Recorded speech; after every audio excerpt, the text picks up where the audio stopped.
आणि सद्गुरूचं सतत नामस्मरण, या तीन गोष्टीनं ब्रह्मज्ञान होते. मग गोकुळ आहे काय बाहेर आहे का?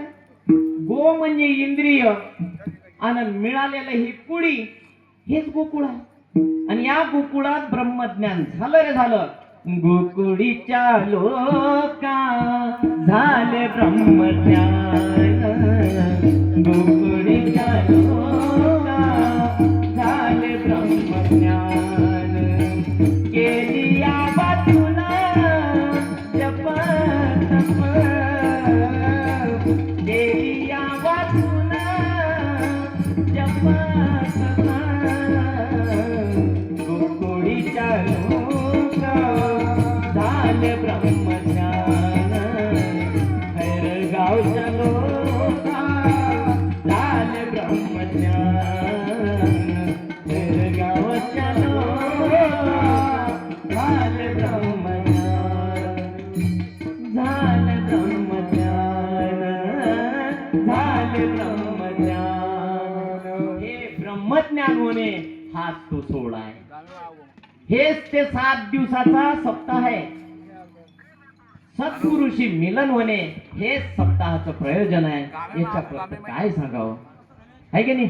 वेळाकडे पाहता असं आहे, सद्गुरूची कृपा झाल्यानंतर या घटातच परमात्म्याचं दर्शन होणं. देखिला देखिला माये देवांचा देव, अशा सद्गुरूला ज्यावेळेस आपण पाहतो त्या दिवशी भक्तीला प्रारंभ होते सज्जना. बाकी त्याच्याविषयी केलेले प्रकार आहे त्याच्या जवळ जाईपर्यंतचे. आणि म्हणून त्या सद्गुरूची सेवा करा सज्जनांनो. ज्यांना सेवा करता येत नसल ते दान देऊ शकते, आणि ज्यांना दान देता नाही येत ते मंडपात येऊन म्हणजे कचरा सुद्धा उचलू शकतात. आणि या खैरगावचं काय वर्णन करावं म्हणून मला शब्दच फुटणार. इथल्या लोकांना सांगावंच लागत नाही. मला बाबा नेहमी सांगतात आणि त्यांच्या डोळ्यात पाणी येतं. सांगता सांगता नेत्रात जलधारा उभ्या राहतात. खरंच केलं तुम्ही खैरगावून, दिसतेच. आता आम्ही प्रत्यक्ष पाहिलं, खरंच प्रेमाळ लोक आहेत. आणि असा सद्गुरू राजा जर तुमच्या जीवनात आला तर तुम्ही एकदा रामगिरी महाराजांचं दर्शन केल्याशिवाय राहणार नाही. बस एवढं बोलून हाच गोपाल काळा आहे सज्जनांनो. आणि या घटातच त्याला पाहणे हेच सप्तान, हेच कालान, हेच सर्व आहे असं वीर दंडे महाराजांनी दंड ठोकून सांगितलं. बस इथपर्यंत आपण आलो. म्हणून सर्वांनी प्रयास करा, जे मिळेल ते सेवा करा. या दरबारामध्ये जे काही मिळत असेल सेवा, ती सेवा करा. सुंदर नियोजन केलं. 7 दिवस पर्यंत आम्ही मोबाईलवर पाहत होतो.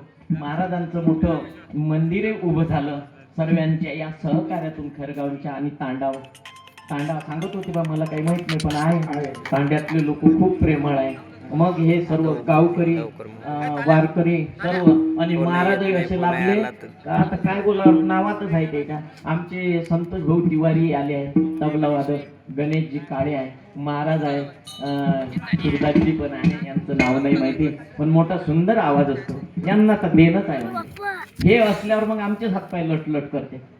कारण हे पाहिले लोक काही यायच्या पुढं कला कोणाची मजबूत असणार. मिनेकरी बाबा काय सेवा आहे. साऊंड सिस्टीम व्यवस्थित आहे. मृदंगावर धाडस केलं, दादाही बसले तबला वाजवत असं. म्हणजे सर्वांना मी नतमस्तक होतो सर्वांच्या चरणावर. आणि माझं भाव पुष्प माझ्या रामचरणगिरीच्या चरणावर ठेवून, त्यांच्या चरणावर ठेवून नाही शेवट तुम्ही करा नाही काय मर्यादा. जे काही 2 शब्द बोललो चुकीचं असेल ते माझं आहे. किरण रूपी शरीराचा दोष आहे. पण ज्या सद्गुरूनं शंकरगीर करून टाकलं त्या सद्गुरूचं सर्व ज्ञान आहे सज्जनांना.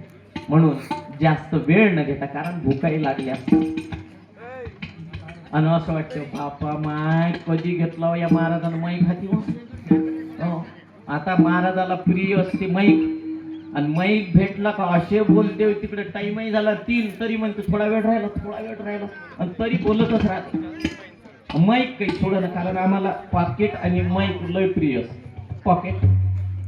आणि म्हणून जास्त न बोलता हा सार आहे. मी 4 ओळीत तुम्हाला सांगितला की गोकुळ बाहेर नाही, गोकुळाची अवस्था सांगितली आणि भागवत काय आहे आणि काला काय आहे या 4 वाक्यावर मी प्रकाश टाकला, ते गुरुच्या कृपेनं.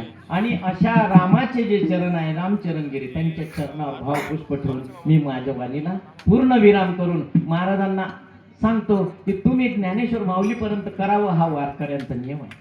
आळंदीमध्ये कोणताही महाराज ज्ञानेश्वर महाराज झाल्याशिवाय उतरत नाही माऊली. हे त्यांचं मोठेपण आहे. का मला व्यासपीठ देतं तसं कोणीही देत नाही, कोणीही देत नाही. ज्ञानेश्वरी माऊली भजन झालं होईपर्यंत नाही सोडणार. पण हे हा त्यांचा मोठेपण आहे. आणि म्हणून गोपाल कृष्णांचं भागवत म्हणजेच रामगिरी महाराजांचं चरित्र आहे सज्जनांनो. बस तेच रामगिरी, तेच गोपाल कृष्ण आहे. आणि सर्व जण धावले. या सर्वांना कोटी कोटी प्रणाम. रामगिरी बाबा कडून आशीर्वाद. बोला रामगिरी महाराज की जय. गोपाल कृष्ण भगवान की जय. भागवत महापुराण की जय. विठ्ठल विठ्ठल विठ्ठल.